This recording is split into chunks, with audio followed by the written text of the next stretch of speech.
నా ఏదైతే ఖమ్మంలో ఒక ఘటన అయితే జరిగింది, 12 సంవత్సరాల అమ్మాయిని మొహమ్మద్ ఘోష్ అనే అబ్బాయి రేప్ చేయడం అయితే జరిగింది. ఆ అమ్మాయి ఇప్పుడు చావు బతుకులు అయితే ఉంది ఇదే నిమ్స్ హాస్పిటల్. అవును. సో దానికోసం ఏం చెప్పాలి? ఆ అమ్మాయి పరిస్థితిని చూడనీకి మేమైతే ఇక్కడికి వచ్చాము. చూస్తే ఎంత దారుణం అయిపోయిందంటే, ఆమెది ఏదైతే కింద పార్ట్ ఉంటుందో మొత్తం ప్యారలైజ్ అయిపోయింది. అసలు రేపు ట్రీట్మెంట్‌లో ఆమె బతికినా గానీ, జీవితం అంతా ఒక బెడ్ రెస్ట్‌లో ఉండాలా. ప్లస్ లేదంటే వీల్ చైర్ మీద ఉండాలా. ఈ దుర్మార్గుడు ఎవడైతే ఉన్నాడన్న మొహమ్మద్ ఘోష్ అంట 50 సంవత్సరాలు. వీనికి ఎంత ఎంత అంటే అసలు వీడికి ఎంత తొందర అయితే అంత తొందరగా ఎన్‌కౌంటర్ చేసి పడేయాల. వీడు చేసిన ఇంత దుర్మార్గం మొత్తం తెలంగాణ అంతా చూస్తుంది. కానీ నేను షాక్ ఏడైతున్నానంటే ఈ దొంగ నా కొడుకులు, ఈ బ్లాక్‌మెయిలర్ జర్నలిస్ట్ గాళ్ళు వీళ్ళు ఎక్కడ పోయిర్రు? ఎందుకు మాట్లాడతలేరు? మొన్న బండి సంజయ్ అన్న విషయంలో అయితే ఎగిరిర్రు. మళ్ళా ఇంకో ఇంకో ఇంకో న్యూస్‌లో మన ఏందిది వచ్చింది కదా! పవన్ కళ్యాణ్ గారి న్యూస్‌లో అయితే పిచ్చ ఎగిరిర్రు. మళ్ళీ ఇప్పుడు ఏడికి పోయిర్రా మీరంతా? ఏడికి పోయిర్రు మాట్లాడరా మీరందరూ? అంటే ఇది కంప్లీట్లీ ఒక రాజకీయం, ఒక హిందూకైంది కాబట్టి మూసుకొని ఉన్నారు. ఆ మొహమ్మద్ ఘోష్ అనేవాడు మీ బావానా? వచ్చి మాట్లాడరా వాడి మీద? ఆ! ఇప్పుడు ఎవరొచ్చిర్రు హాస్పిటల్‌కి చూడనీకి? మాలాంటి హిందువులే వచ్చిర్రు. వేరేటోళ్ళు ఎవ్వరు రాలేరు. ఇప్పుడు ఈడి మీద ఎన్‌కౌంటర్ చెయ్యకపోతే అస్సలు ఊకునే ప్రసక్తే లేదన్న. అండ్ ఆ ఫ్యామిలీకి గూడా గవర్నమెంట్ కంప్లీట్‌లీ చూసుకోవాలని నేను డిమాండ్ చేస్తున్నాను. ఆళ్ళ మదర్‌కి ఒక 1,00,00,000 రూపీస్ డిపాజిట్ జేయాలా. ఆ పిల్లకి లైఫ్ లాంగ్ మెడికల్ అనేది గవర్నమెంట్ ఈ రేవంత్ ఉద్దీన్ చూసుకోవాలా. రేవంత్ ఉద్దీన్ నువ్వు చూసుకోలేవనుకో, తర్వాత ఇంకా 2 సంవత్సరాలే ఉంది. దాని తర్వాత నీతోనేమైతది అప్పుడు చూసుకుందాం. అంటే ఒకవేళ ఇది యూపీలో అయింటే ఈ పాటికి ఎన్కౌంటర్ చేసి ఆయన ఎన్కౌంటర్ చేస్తుండే. కానీ ఇది తెలంగాణ కాబట్టి ఇప్పటిదాకా ఎన్కౌంటర్ అవ్వలేదు. అది కూడా కాంగ్రెస్ ఉందని చెప్పడం మీద జరుగుతుంది పబ్లిక్ చాలా మంది. దాని గురించి ఏం చెప్తారు? ఆల్రెడీ చెప్పింది కదా కాంగ్రెస్ అంటే ముస్లింలు, ముస్లింలు అంటే కాంగ్రెస్ అని. మొన్న మీరు చూసిర్రు ఒక అబ్బాయిని ఈద్ ఉన్న రోజు పిలిచి చంపేసిర్రు. ఇమ్మీడియట్లీ 24 అవర్స్లో యోగి గవర్నమెంట్ అనేది వానికి ఎన్కౌంటర్ చేసేసింది. ఇప్పుడు చూద్దాం రేవంత్ ఉద్దీన్ ఏం చేస్తాడో. 24 అవర్స్లో ఎన్కౌంటర్ చేస్తాడా, లేదంటే వానికి చెంచల్గూడలో కూర్చోబెట్టి బిర్యానీ తినిపిస్తాడా? అసలు లా మీద నమ్మకమే పోయిందన్న. ఈ లా అనేది ఇప్పుడు వానికి అరెస్ట్ రిమాండ్ చేసిర్రు. 3 monthsలో మళ్ళీ వదిలేస్తారు. ఇప్పుడు ఆడు కూర్చొని బిర్యానీ తింటున్నట్టున్నాడు. చూడండి మీరు పోయి చెంచల్గూడలోనో లేదంటే ఖమ్మం జైల్లోనో కూర్చొని బిర్యానీ తింటాడు. అంత వరెస్ట్ లా మన ఇండియాలో ఉంది ప్రెసెంట్. అన్నా నువ్వు ఆ పిల్ల చెప్తుంది వీడియోలో, నాకు ఇలా రేప్ చేసి నా కాలు చేతులు కట్టి 3వ ఫ్లోర్ బిల్డింగ్ నుంచి నన్ను కింద పడేసిందని ఇంత ఓపెన్లీ చెప్తున్నప్పుడు డైరెక్ట్లీ ఎన్కౌంటర్ చేయకుండా ఇంకా దేని గురించి వెయిట్ చేస్తున్నారు నాకు చెప్పు. దేని గురించి వెయిట్ చేస్తుంది జ్యుడిషియరీ? పెద్ద పెద్ద హీరో యాక్టర్ కాదవి, పెద్ద పెద్ద లీడర్లవి 24 అవర్స్లో కేసు క్లోజ్ అయిపోతుంది. మళ్ళీ ఈ పాపది ఎందుకు చూస్తలేరు?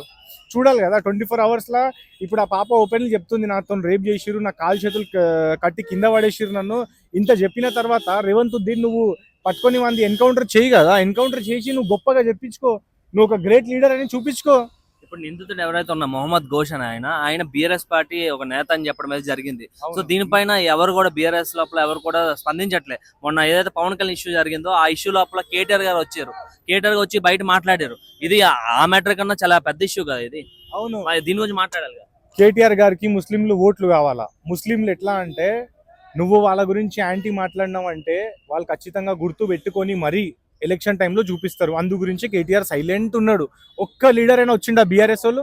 మొన్న బండి సంజయ్ కేసులో కానీ లక్షల రూపాయలు ఖర్చు పెట్టి బ్యానర్లు పోస్టర్లు పెట్టిరు. నేను బండి సంజయ్ కొడుకు తప్పే చేసిండు, తప్పే చెప్తా నేను. కానీ ఇప్పుడు ఏమైంది? ఇప్పుడు రావాలి కదా, మీరు వచ్చి ధర్నాలు చేయాలి కదా, అరెస్ట్ చేయమని మీరు చెయ్యాలి కదా. చెయ్యరా మీరు? మీ ఓట్ బ్యాంక్ పోతుందనా? నేను తెలంగాణ ప్రజలకు చెప్తున్నాను, వీళ్ళంతా ఈ సెక్యులర్ లీడర్లని వీళ్ళ ముడ్డిల మీద తనాల. ఎందుకు వస్తలేరు వీళ్ళు మాట్లాడనీకి? ఇప్పుడు ఈ పాప దగ్గర చూడనీకి ఎవడొచ్చిండు? ఎంతమంది వచ్చిర్రు? ఎవ్వరు చక్కగా రాలే. వస్తున్నారు, 2 నిమిషాలు చూస్తున్నారు, మాట్లాడి వెళ్ళిపోతున్నారు. ఎందుకంటే అది వచ్చినామా అని చూపించుకోవాలని. ఇప్పుడు ఆమె పరిస్థితి ఏంది? జీవితం అంతా అసలు ఆమె లైఫ్, చిన్న పాప 12 years పాప, ఇంకా ఆమెకు చాలా పెద్ద లైఫ్ ఉంది. మొత్తం బెడ్ రెస్ట్లో వెళ్ళిపోయింది. ఇప్పుడు వీల్ చైర్ మీద ఆమె ఎన్ని సంవత్సరాలని వీల్ చైర్ మీద ఉండాలా? ఇప్పుడు ఎంత ఆమె జీవితం అంతా ఏడ్చుకుంటా ఉంటుంది. ఇప్పుడు దాని గురించి ఎవరు చూడాలా? ఇప్పుడు ఎవడొచ్చిండని నిమ్స్ హాస్పిటల్లో చూడనీకి? ఎవ్వడు రాలే చక్కగా. అసలు నేను తెలంగాణ ప్రజలకు చెప్తున్నాను, దయచేసి మీరు చూడండి, మీ కళ్ళు తెరిచి చూడండి. ఈ జాక్సన్ అంట, ఈ శాంసంగ్ అంట, వీళ్ళందరూ ఎడికిపోయారు. మొన్నటి వరకు బాగా ధర్నాలు చేసారు కదా పవన్ కళ్యాణ్ ఇష్యూలా, బండి సంజయ్ అన్న ఇష్యూలా. మళ్ళీ ఇప్పుడు ఎడికిపోయారా మీరంతా? కమిషన్ వస్తలేదా ఈడ? రండి, నేను మీకు బిచ్చం ఇస్తా. మీకు ఎంత పైసలు కావాలో అంత ఇచ్చా వచ్చి ఇక్కడ ధర్నా చేయండి, మాట్లాడండి. మళ్ళా ఫాల్తు నా కొడుకులు మీరు, బ్లాక్ మెయిలర్ మీరు. తెలంగాణ ప్రజలు ఇవాళ చూసేసిరు మీకు. మీరు ఏం పనికి రాలి, మీకు డబ్బులు వస్తే మీరు వచ్చి మాట్లాడతారు, ధర్నాలు చేస్తారు. నేను తెలంగాణ వాది అని ఇక్కడ వచ్చి మాట్లాడతారు. మళ్ళీ ఇప్పుడు ఒక బీసీ బిడ్డకి ఏంది కదా, ఇప్పుడు వాళ్ళ కుటుంబం పరిస్థితి ఏంది? ఇట్లుందన్న వీళ్ళు వీళ్ళు వేస్ట్ నా కొడుకు. వీళ్ళ గురించి తెలంగాణ ప్రజలు ఆల్రెడీ ఇప్పుడు వీళ్ళని చూసేసిరు. ఈ దాంట్లో వీళ్ళు ఎంత మంచోళ్ళు, ఎంత గలీజ్ నా కొడుకులు ఇవాళ చూసేసిర్రు. ఇప్పుడు మొన్న పవన్ కళ్యాణ్ గారు ఏమన్నా అంటే ఎవడయ్యే జాగిరి కాదన్నప్పుడు, అంటే తెలంగాణ ఎవరైతే జాగిరి కానీ ఒక చిన్న మాటకి తీసుకొచ్చి చాలా మంది తెలంగాణలో మాట్లాడారు. ఇప్పుడు అదే తెలంగాణ జాగిరి లోపల ఒక అమ్మాయి రేప్ జరిగింది. సో దీనికోసం ఎందుకు మాట్లాడతలేరు ఎవరు? ఇదేంటంటే వీళ్ళు ఆ మొహమ్మద్ గోస్ అనేవాడు వీళ్ళ బావానో వీళ్ళ చుట్టమో నాకు తెలియదు అన్న. అందు గురించే వాని గురించి మాట్లాడతలేరు. అదే ఇష్యూ అని కాదు, ముస్లింది ఏ ఇష్యూ అయినా సరే వీళ్ళు ఎవ్వరు మాట్లాడరు. నువ్వు చూడు, నువ్వు మంచిగా చూడు, ఏ ఇష్యూ మీద మాట్లాడారు. అదే వేరే వాళ్ళు అయిందనుకో ఉరుక్కుంటా వస్తారు, లక్షలు లక్షలు ఖర్చు పెడతారు పోస్టర్ల గురించి. మొన్న నువ్వు చూసినావు కదా, వాడు ఉరుక్కుంటా వచ్చి మొత్తం ఎన్నో ధర్నాలు చేసి ఆ పవన్ కళ్యాణ్ది ల్యాండ్ ఎక్కడుంది మొత్తం అక్కడ 10 ఇన్నోవాల కార్లలో వేర్రు, ఫార్చునర్ కార్లలో వేర్రు. మళ్ళీ ఇప్పుడు మీ ఇంటి పక్కనే కదా వచ్చి ఇక్కడ చూసుకోవచ్చు కదా ఈ పాపకి. ఏమైంది, ఎందుకు చూస్తలేరు? మళ్ళా కంప్లీట్లీ తెలంగాణ ప్రజలకు అర్థమైపోయింది వీళ్ళు ఒక ఫ్రాడ్ అని, వీళ్ళు ఒక బ్లాక్ మెయిలర్ 320 అని. కానీ మేము అలా కాదు. ఈ అమ్మాయికి ఎట్టి పరిస్థితిలో న్యాయం జరిగే వరకు మేము ఇక్కడ నుంచి కదలమన్నా. ఖచ్చితంగా ఆమెకు న్యాయం జరగాల. ఆ ఘోష్ అనే వానికి ఎన్కౌంటర్ కావాలా. మాకు ఎన్కౌంటర్ తప్ప మాకు వేరేది వద్దు. ఎన్కౌంటర్ అవ్వాలా. ఈ అమ్మాయికి మెడికల్ది ఏముంది గవర్నమెంట్ చూసుకోవాలా. వాళ్ళ అకౌంట్లో ఒక 1 crore రూపీస్ అనే డిపాజిట్ ఖచ్చితంగా చేయాల్సిందే అన్న. చెయ్యే వరకు మేము అస్సలు ఊకోం. Thank you.